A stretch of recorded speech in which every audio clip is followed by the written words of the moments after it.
Aujourd'hui, ce qu'on va faire, c'est créer nos premières fonctions. Et vous allez voir, en JavaScript, il y a plusieurs méthodes pour créer les fonctions et pour pouvoir les paramétriser. Mais je vais vous montrer ça tout de suite. Avant de commencer, il faut se poser la question, à quoi sert une fonction? Alors, imaginons la situation suivante. On veut dire bonjour dans la console, donc on fait console log de bonjour. Là, et on exécute notre code. Là, il dit bonjour. Jusqu'à là, rien de nouveau sous le soleil. Ensuite, on fait console log. Console log de bonjour 3 fois. Alors là, c'est bien, on a 3 fois notre console log. Mais ça pose plusieurs problèmes. Déjà, imaginons que je veux modifier le code et dire bonjour all. Et que je veux le dire 3 fois. Je suis obligé de le modifier 3 fois. Donc ça déjà, c'est pas pratique. Ça duplique le code et ça devient plus dur à updater.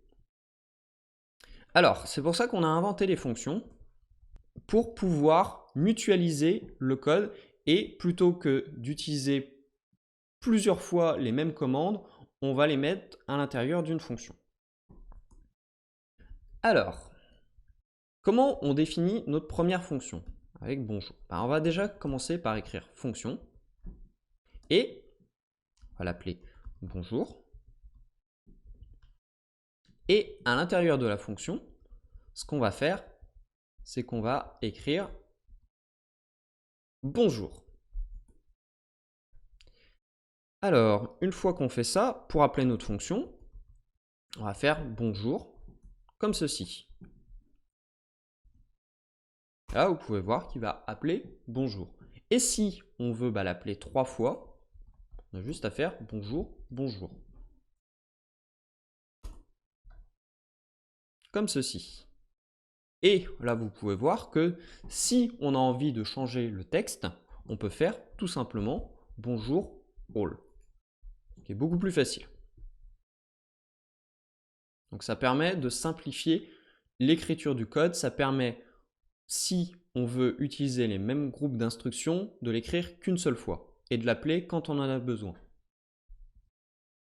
Alors, si on veut écrire différemment une fonction, c'est vrai qu'en JavaScript, comme je vous le disais au départ, il existe plusieurs façons d'écrire les fonctions. Alors, il y en a une qui est aussi utilisée qui s'appelle const. Donc, on définit une constante, on va l'appeler hola, et auquel on va dire que cette constante est égale à une fonction qui n'a pas de nom. On parle de fonctions anonymes parce qu'elles n'ont pas de nom. Et pareil, on va écrire la commande en question.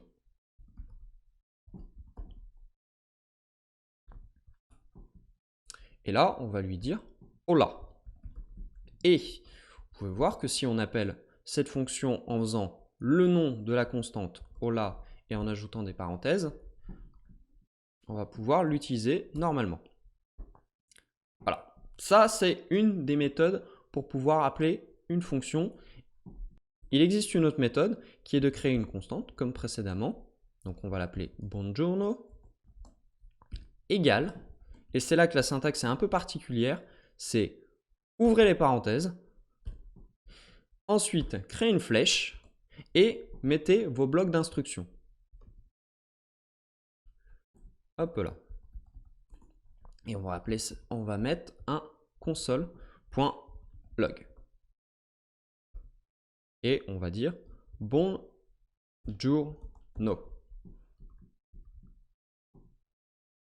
Et on va l'exécuter de la même façon en faisant buongiorno. Et là, on peut voir que ça va s'exécuter correctement. Alors, c'est une syntaxe qui est un peu particulière, qui a le mérite d'être plus facile à écrire, mais plus dur à lire. Donc, c'est une syntaxe qui est un peu particulière. Je pense que je ferai une vidéo sur le sujet. Alors, ça a pas mal d'utilité, mais on ne va pas en parler trop dans cette vidéo. Maintenant qu'on a nos 3 fonctions, bon, c'est pas forcément le plus évident, c'est pas forcément le plus utile, pour la simple raison ce sont des fonctions qui sont statiques et on ne peut pas faire grand chose avec. Imaginons maintenant qu'on veut reprendre notre première fonction et on veut passer des paramètres pour pouvoir dire un texte qui est un peu plus personnalisé. Imaginons que nous voulions dire le nom de quelqu'un. Donc on va rajouter un paramètre qu'on va appeler nom. Et là, ce qu'on va faire, c'est qu'on va ajouter plus nom. Et pour l'appeler, alors là, c'est d'une simplicité enfantine, on fait bonjour, entre parenthèses, le nom de la personne. Donc là, on va dire bonjour Didier. Et on va exécuter la fonction. Donc bonjour Didier. Et par exemple, on peut exécuter la fonction plusieurs fois avec d'autres noms. Donc Cécile, etc., etc. Et ce qui permet de customiser le texte. Par exemple, on peut changer buongiorno. Voilà, et ça change instantanément. Donc ça, c'est la façon de paramétriser la fonction en ajoutant un paramètre comme son nom l'indique.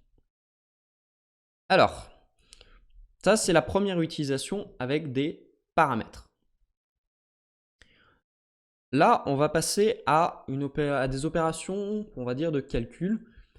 Donc, imaginons qu'on veut faire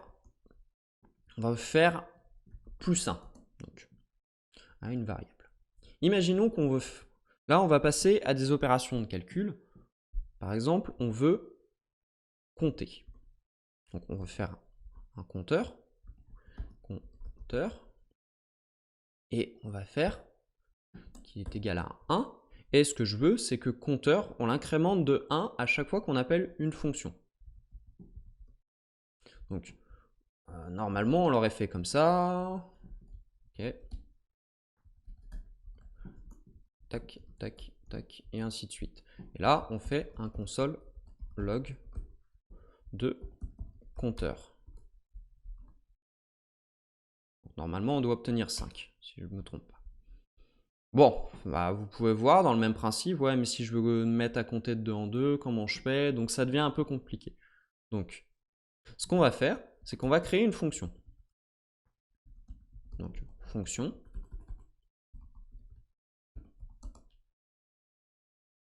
plus, alors pour l'instant, on passe pas de paramètres. On va faire compteur et on va faire compteur plus plus. Donc, et ensuite, on va faire compteur. Et on va appeler plus. Et on va passer comme paramètre compteur. Alors là, normalement, si on suit la logique, on devrait avoir compteur plus 1. Donc là, si on fait un console log, on devrait obtenir 2. Là, ce n'est pas le cas. Pourquoi? Parce que le compteur qui est ici n'est pas le compteur qui est là. Pourquoi? C'est que quand vous allez mettre un paramètre, alors avec un type primaire qui sont les chiffres, les chaînes de caractères et les caractères, et ce nombre-là n'est pas le même que celui que vous allez envoyer. C'est une copie. Et si vous voulez vous en convaincre, vous pouvez faire console.log dans la fonction et vous allez voir que le compteur à l'intérieur de la fonction, c'est pas le même nombre. Regardez. Dans la fonction. Donc celui-là sera à 2 et celui-là sera à 1. Voilà. Dans la fonction, on est à 2 et à l'extérieur de la fonction, on est à 1 malgré qu'on a exécuté la fonction. Ça vient du fait qu'on fait une copie. Alors vous allez me dire, ouais, mais alors comment on fait pour retourner la valeur pour pouvoir accéder à cette valeur? Et tout simplement en utilisant la commande return. Donc ça veut dire que vous allez retourner la valeur. Donc là, on fait return compteur. Et là, ce qu'on va faire, c'est faire compteur égale la valeur qui va être retournée. Donc ce qui va se passer, c'est que vous allez exécuter la fonction plus, qui va créer une copie du compteur, qui va l'incrémenter de 1 et qui va la retourner. Ça veut dire que on va récupérer la valeur qui a été mise à jour et on va la mettre dans compteur. Donc c'est comme ça que là, on va pouvoir obtenir 2. Donc, il y a une autre méthode, alors que je ne vous recommande pas, mais qui est un peu différente et là qui va utiliser des variables qu'on dit globales, c'est de dire, on ne va pas passer de paramètres et on va dire d'utiliser compteur. Donc là, il est défini globalement, ça veut dire qu'on peut l'utiliser n'importe où dans le code. Et si on fait ça, donc on va exécuter plus sans paramètres, là, on devrait obtenir 2 aussi.